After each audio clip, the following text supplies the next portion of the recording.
ஓம் நமச்சிவாய வாழ்க வாழ்க. காலை வணக்கம் பறவுகளே.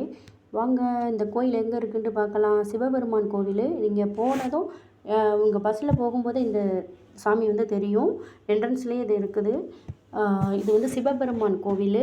சிவபெருமானை பெங்களூரில் இருக்கிறவங்க, தமிழ்நாட்டில் இருக்கிறவங்க, இது வரைக்கும் போகாத உறவுகள் வந்து இந்த சிவபெருமானை போய் சாமி கும்பிட்டுட்டு வாங்க. உங்கள் மனசில் நினச்சதை கும்பிட்டுட்டு வாங்க. மனசில் நினச்சதை நீங்கள் கும்பிட்டுட்டு மாடு வந்து நம்ம வாங்கி விடுறதா வந்து நீங்கள் வேண்டுதல் போட்டிருந்தீங்க அப்படின்னா அது கண்டிப்பாக உங்களுக்கு வந்து நிறைவேறும். அது கடனாக இருக்கலாம், இல்லை கல்யாணமாக இருக்கலாம், இல்லை குழந்த பேராக இருக்கலாம். என்ன வேணும்னாலும் நீங்கள் வந்து வேண்டுதல் பண்ணலாம். உங்களுக்கு அது நம்ம வேண்டுதல் வந்து நிறைவேறுச்சு அப்படிங்கிற நேரத்தில் வந்து நீங்கள் வந்து மாடு வந்து வாங்கி விடலாம். இங்கே வந்து நாங்கள் 5 மணிக்கு போனோம். காலையில் 5 மணிக்கு கிளம்பி போனோம். நைட்டு 12 மணிக்கு தான் வந்தோம். எல்லோரும் வந்து பெங்களூரில் இருக்கிறவங்க இது கேஆர்புரம் வந்துடுங்க. கேஆர்புரத்தில் வந்து கொள்ளைக்கால் பஸ் இருக்குது. கொள்ளைக்கால் பஸ்ஸில் போய் நீங்கள் கொள்ளைக்கால் பஸ் ஸ்டாப்பில் வந்து மாதேஸ்வரர் பஸ் வந்து அடிக்கடி இருக்குது. நீங்கள் வந்து பஸ் எத்தனை மணிக்கு இருக்குது, இல்லை வருமா வராதா அப்படின்னு யோசிக்க வேண்டாம். அங்கே வந்து அடிக்கடி இருக்குது. கொள்ளைக்கால் போயிட்டீங்கன்னா உங்களுக்கு அடிக்கடி இந்த கோயிலுக்கு வந்து பஸ் இருக்குது. அதே மாதிரி இந்த கோயில் வந்து 7 மலையில் இருக்குது. 7வது மலையில் வந்து சிவபெருமான் காட்சி அளிக்கிறாரு. 7வது மலையில் இருக்குது. நீங்கள் போய் சாமி கும்பிடலாம்.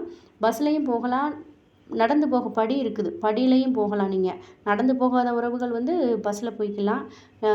ஞாயிற்றுக்கிழமை வந்து நல்லா கூட்டம் இருக்கும். ஏன்னா ஞாயிற்றுக்கிழமை எல்லாருக்கும் லீவ் இல்லையா, நல்லா கூட்டம் இருக்கும்.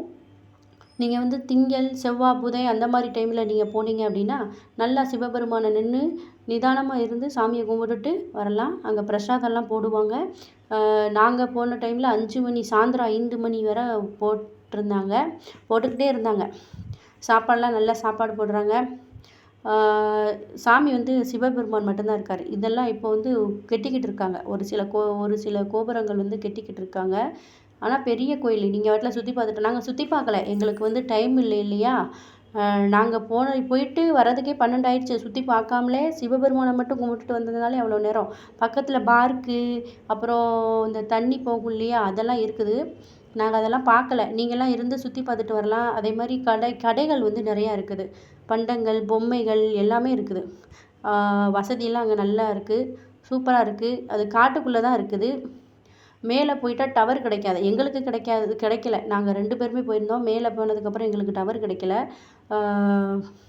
போகாத உறவுகள் வந்து போங்க. சிவபெருமானை வந்து ஆசி பெறுங்க. அவங்கள வேண்டிட்டு வாங்க. உங்களுக்கு நினச்சதெல்லாம் நடக்கும்.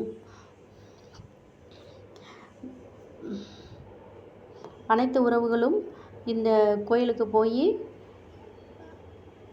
சிவபெருமான் ஆசியை பெறுங்கள் உறவுகளே. இந்த பதிவு பிடிச்சிருந்தா லைக்கு, கமெண்டு, ஷேர் பண்ணுங்கள் உறவுகளே. அனைத்து உறவுகளும் உங்களுடைய அன்பும் ஆதரவும் தாருங்கள் உறவுகளே.